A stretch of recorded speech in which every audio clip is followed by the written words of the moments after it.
두 번째 주제, 이주일은 AI에게 10만 년이다 이야기를 시작해 보도록 하겠습니다. 과거에 인류의 학습 능력은 인간의 지식 축적에 수천 년이 소요됐어요.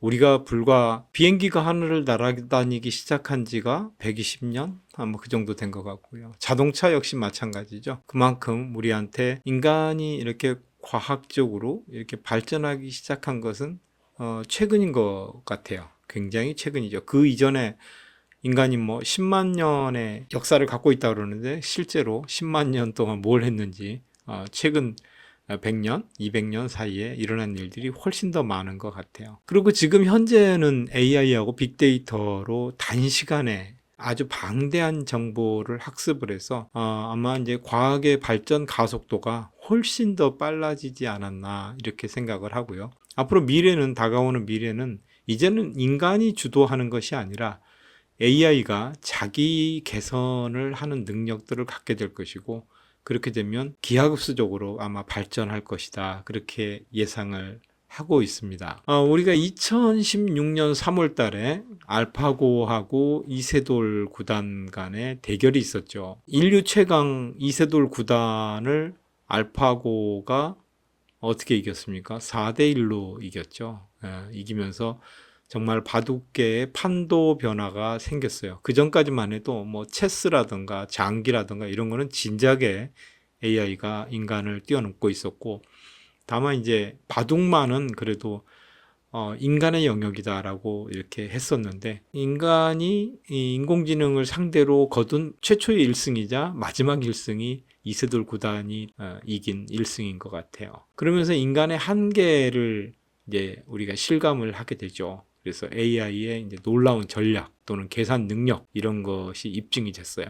그러면서 AI 발전의 가속화의 시작점이 아마도 2016년 뭐 요 정도가 아닌가라고들 이야기합니다. 나중에 역사에서도 한번 보겠지만 2015년에 인공지능이 인간보다 이미지를 분별해내는 능력이 인간을 앞서게 돼요. 2015년이거든요. 그리고 2016년이 돼서 이렇게 바둑 정말 인간의 마지막 여기만은 AI가 인간을 능가할 수 없어라고 했는데 알파고가 그렇게 이겨버렸어요. 정말 그 이세돌 구단도 대단하신 분이죠. 그래서 AI에게 1승을 거뒀다는 것도 대단한데 이렇게 큰 일이 벌어졌었는데요. 그로부터 얼마 안 있다가 이런 뉴스가 나옵니다. 알파 제로, 알파고가 아니라 알파 제로가 등장을 해요. 알파 제로가 등장하는데 알파 제로는 알파고와는 좀 다른 길을 걷습니다. 알파고는 어쩌면 10만 년 동안 인간이 축적해 놓은 바둑에 대한 모든 것을 학습을 했어요. 그래서 이세돌 구단이 그동안에 바둑 뒀던 것들을 다 갖다 기보를 갖다 학습을 하고 이런 형태로 다 학습을 해가지고 만들어진 인공지능이 알파고였어요. 또 알파고는 바둑만 두는 인공지능이었어요.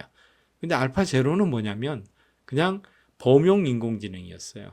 AI가 아니라 AGI라고 합니다. 그래서 AGI, 범용 인공지능이 어떻게 공부를 하냐면, 학습을 하냐면, 자가 학습을 합니다. 기존 데이터가 없이 독자적으로 학습을 해요. 자, 바둑판은 19 곱하기 19로 되어 있고, 두 집이 나지 않으면 죽는 거고, 뭐 이런 식으로 해서 기본적인 어떤 룰만 가지고 공부를 하는데, 딥러닝하고 강화학습이라는 것을 결합을 해서 공부를 했다고 그래요. 그래서 계속해서 강화학습이라는 거는 이기면 착하다, 잘했다 칭찬해주고 지면은 못했다라고 해서 스스로 이렇게 학습하게 만드는 거죠. 그렇게 해가지고 알파고를 100대 0으로 제압을 합니다. 근데 그게 불과 2주일 동안 학습을 하고 알파고를 100대 0으로 제압을 하는 거예요. 자, 그러면 AI한테 2주일은 10만 년하고 같죠. 그렇게 극단적으로 비교할 수도 있지 않겠는가 이렇게 생각이 돼요. 그래서 지금 알파고는 분해돼 가지고 이제 창고에 들어가 있고 알파 제로도 벌써 옛날 기술이 돼 버렸죠. 그래서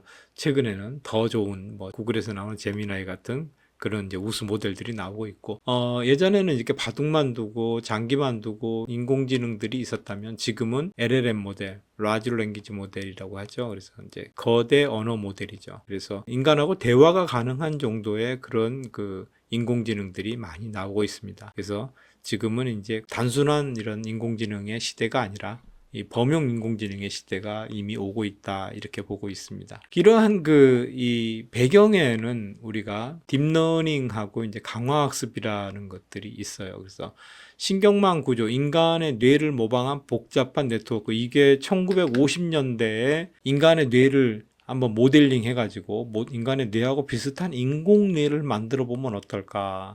그렇게 해서 이 거미줄처럼 복잡한 전선들을 연결해 가지고 신경망을 완성을 하죠. 그게 로젠블렛이라고 하는 과학자가 50년대 중반에 만들었는데, 그때 해서 신경망이 계속 발전할 줄 알았는데 그 발전을 못 하죠. 그래서 반대편에 있던 인공지능은 이제 두 가지 주류로 보는데, 첫 번째는 기호주의하고 두 번째는 연결주의예요. 그래서 인간의 뇌를 모방하는 쪽은 연결주의라고 하고 네트워크라고 하죠. 그 다음에 이제 이 반대편은 if then이에요. 그래서 이거면 이거고 이거면 이거고, 그래서 이제 그런 건 심볼릭이라고, 그래서 우리가 전통적으로 알고 있는 이제 프로그래밍 구조를 기호주의라고 얘기를 합니다. 심볼릭 인공지능이라고 하는데, 그쪽이 굉장히 그 발전을 하고 있었어요. 그러다가 2004년에 딥러닝이 나오죠. 딥러닝이 나오면서부터 이게 신경망 쪽이 이제 좀 각광을 받기 시작을 했고, 또 두 번째로는 이제 패턴 인식이라는 게 있어요. 대규모 데이터에서 숨겨진 패턴을 발견하는 건데, 프로그래밍을 오래 하다 보면 패턴을 실제로 데이터에서 사람도 이렇게 발견을 할 수가 있더라고요. 그런데 이제 막 무작위로 섞여져 있는 정말 대규모의 데이터에서 인공지능은 이제 어떤 패턴을 발견해 내는 거죠. 그렇게 그 패턴을 가지고 시행착오 학습을 하는 거예요. 실패와 성공을 통해서 지속적으로 개선해 나가는 그런 알고리즘이 강화학습 알고리즘이다, 이렇게 이해를 하시면 될 것 같아요. 그래서 지금은 AI가 보편화됐어요. 이제 완전히 거의 아마 고등학생 이상 되면은 이제 챗GPT도 사용을 하고, 또 대학에 오게 되면은 아마도 챗GPT나 이런 그 생성형 AI가 없이는 수업하기가 조금 힘들 정도로 이렇게 보편화되어 있는 것 같고, 당연하게도 AI를 활용하는 것이 얼마나 큰 효과를 가져오는지는 여러 가지 상황을 봐도 알 수가 있는 것 같아요. 그래서 여러분들은 이제 그 AI를 반려 도구로서 그렇게 사용을 해야 되는 그런 시기가 온 것 같습니다. 예전에는 주판이라고 하는 걸 썼죠. 오진법을 사용하고 있는 주판. 네, 여러분도 한번 공부해 보세요. 왜 주판이 오진법인가? 또 우리가 사용하는 건 십진법인데 왜 십진법인가? 또 컴퓨터는 이진법을 쓰고 있는데 왜 이진법을 쓰고 있는가? 한번 보시면 재미있을 거예요. 자기 손가락, 왼손 5개 손가락 가지고도 이진법, 오진법, 십진법을 다 구현할 수 있거든요. 한번 해보세요. 재미있습니다. 네, 그렇게 하다가 전자계산기가 나왔잖아요. 전자계산기가 나왔고, 전자계산기를 만들 줄은 몰라도 사용할 줄은 알잖아요. 그죠? 그러면 주판 쓰던 사람하고 전자계산기 쓰는 사람하고는 누가 더 효율이 좋을까요? 또 그렇게 하다가 지금은 거의 많은 그 기업에서 엑셀을 많이 쓰고 있죠. 엑셀. 계산기 역할을 하는데, 이거는 평면으로 펼쳐놓고 이렇게 더하기 빼기도 하고 뭐 함수도 집어넣고 이렇게 할 수 있는 엑셀을 쓰고 있는데, 계산기를 쓰고 있는 사람보다는 훨씬 더 경쟁력이 높죠. 이거예요. 그래서 지금은 AI가 그러한 주판, 계산기, 엑셀 이런 것들을 지나서 이제는 AI가 하나의 도구가 되는 그런 시대가 됐습니다. 그래서 여러분들도 꼭 반려도구로서 AI를 영접하시고 AI하고 꼭 정말 친하게 지내면서 이렇게 사용을 해야 될 것 같아요. 그래서 지금 AI를 사용하지 않으면 정말 10만 년 뒤처집니다. 그래서 기술 격차, 또 혁신 속도, 미래 준비 이런 분야에 있어가지고 정말로 AI를 사용하지 않으면 이제는 거의 모든 것이 불가능한 그러한 시대가 이미 왔습니다. 그래서 여러분들이 AI를 사용하는데, 또 AI라고 하면 지금은 생성형 AI를 사용하는데 조금도 망설이면 안 됩니다. 그렇게 해야지만이 할 수 있고, 어떻게 그럼 AI를 사용하는가, 이것이 이제 그 윤리적인 문제도 있고 뭐 여러 가지 문제들이 있어요. 예를 들어서 뭐 전부 다 AI한테 맡겨놓고서 AI의 결과물을 100% 내가 활용한다, 그냥 베껴 쓰기 한다, 이런 것들이 많이 윤리적으로 많이 화두가 되고 있잖아요. 그런데 저는 좀 생각이 조금 달라요. 그래서 예전에는 이제 노하우 시대, 그래서 내가 진짜 할 줄 알아야 되는 게 그 기술이었던 시대가 있고, 또 그 다음에 노웨어 시대가 있었죠. 어디에 뭐가 있는지를 알고서 가져다 쓰는 거, 정보를 검색한다든가 뭐 책에 가져오는 있는 걸 인용한다든가. 그런데 지금은 뭐냐면 노핫이에요. 내가 뭘 할 건지 창의적인 작업은 내가 해야 되는 거예요.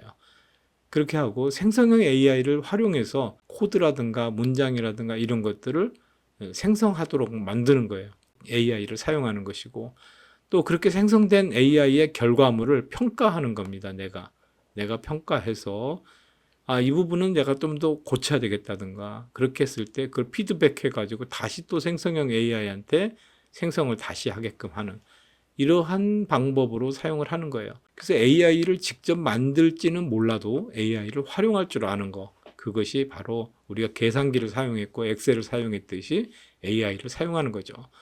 그래서 AI를 사용하는 방법들은 많이 있습니다. 그래서 망설이지 말고 이렇게 시작을 해보시고, 또 한동안 지금도 마찬가지일 거예요. 가장 인기 있는 직종 중에 하나가 현재까지는 프롬프트 엔지니어예요. 그래서 AI한테 내가 질문을 하고 AI로부터 가장 적절한 대답을 만들어낼 수 있게끔, 얻어낼 수 있게끔 하는 이제 엔지니어가 바로 프롬프트 엔지니어죠. 그래서 실리콘밸리에서 가장 높은 연봉을 받고 있는 사람이 재미있게도 개발자가 아니라 프롬프트 엔지니어였다라는 거죠. 여러분들도 그런 그 AI를 잘 활용하는 방법, 그것들을 꼭 배워보시기 바랍니다.